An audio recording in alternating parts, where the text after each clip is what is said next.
കെനിയയിൽ അപകടത്തിൽ മരിച്ച മലയാളികളുടെ മൃതദേഹം നാട്ടിലെത്തിക്കാനുള്ള ശ്രമങ്ങൾ തുടരുന്നു. മരിച്ച 5 പേരുടെയും പോസ്റ്റ്മോർട്ടം നടപടികൾ പൂർത്തിയായി. അപകടത്തിൽ ഗുരുതരമായി പരിക്കേറ്റ 2 മലയാളികൾ ചികിത്സയിൽ തുടരുകയാണ്. ഖത്തറിൽ നിന്ന് പെരുന്നാൾ അവധി ആഘോഷിക്കാൻ പോയ സംഘത്തിന്റെ ബസ്സാണ് അപകടത്തിൽപ്പെട്ടത്. ഷിൻസ് സെബാസ്റ്റ്യൻ ചേരുന്നു. ഷിൻസ്, അങ്ങേയറ്റം ദുഃഖകരമായ ഒരു വാർത്തയായിരുന്നു കഴിഞ്ഞ ദിവസം വന്നത്. ഇനി മൃതദേഹങ്ങൾ നാട്ടിലെത്തിക്കുക എന്നുള്ള നടപടിക്രമങ്ങൾ മാത്രമാണ്. അതെപ്രകാരമാണ് പുരോഗമിക്കുന്നത്? ആരോഹണി, ഏറ്റവും ദുഃഖകരമായ ഒരു വാർത്തയാണ് ഇന്നലെ നമുക്ക് കെനിയയിൽ നിന്ന് കിട്ടിയത്. മലയാളികളെ സംബന്ധിച്ചിടത്തോളം ഏറ്റവും വേദനാജനകമായ വാർത്തയായിരുന്നു. 5 മലയാളികളാണ് അപകടത്തിൽ മരിച്ചത്.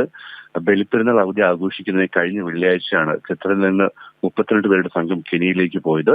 മലയാളികളും കർണാടക സ്വദേശികളും ഗോവൻ സ്വദേശികളുമായിരുന്നു സംഘത്തിലുണ്ടായിരുന്നത്. ഇതിൽ 14 പേർ മലയാളികളായിരുന്നു. അപകടമുണ്ടാകുന്ന തിങ്കളാഴ്ച പ്രാദേശിക സമയം വൈകുന്നേരം 4 മണിക്കായിരുന്നു. 3 സ്ത്രീകളും 2 കുട്ടികളും, അതിൽ പിഞ്ചു കുഞ്ഞുങ്ങളടക്കം 5 പേരാണ് അപകടത്തിൽ മരിച്ചത്.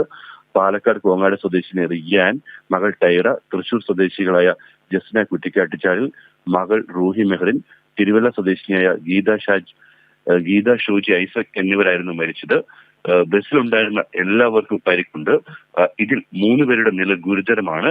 വടക്കിഴക്കൻ കെനിയയിലെ നാൻഡ്രോ പ്രവിശ്യയിലാണ് അപകടം സംഭവിച്ചത്. തിങ്കളാഴ്ച ഉച്ച കഴിഞ്ഞായിരുന്നു അപകടം.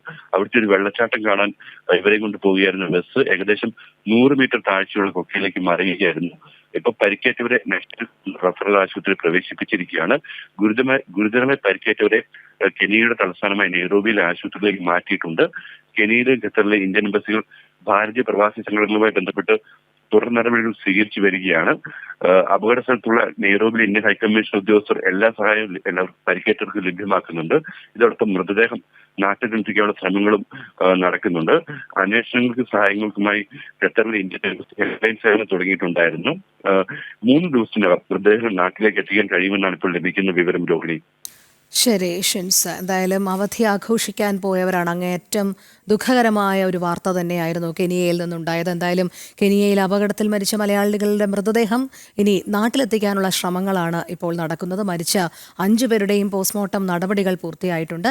അപകടത്തിൽ ഗുരുതരമായി പരിക്കേറ്റ 2 മലയാളികൾ ഇപ്പോഴും ചികിത്സയിൽ തുടരുകയാണ്. ഷിൻസ് സെബാസ്റ്റ്യനാണ് വിവരങ്ങൾ നൽകിയത്.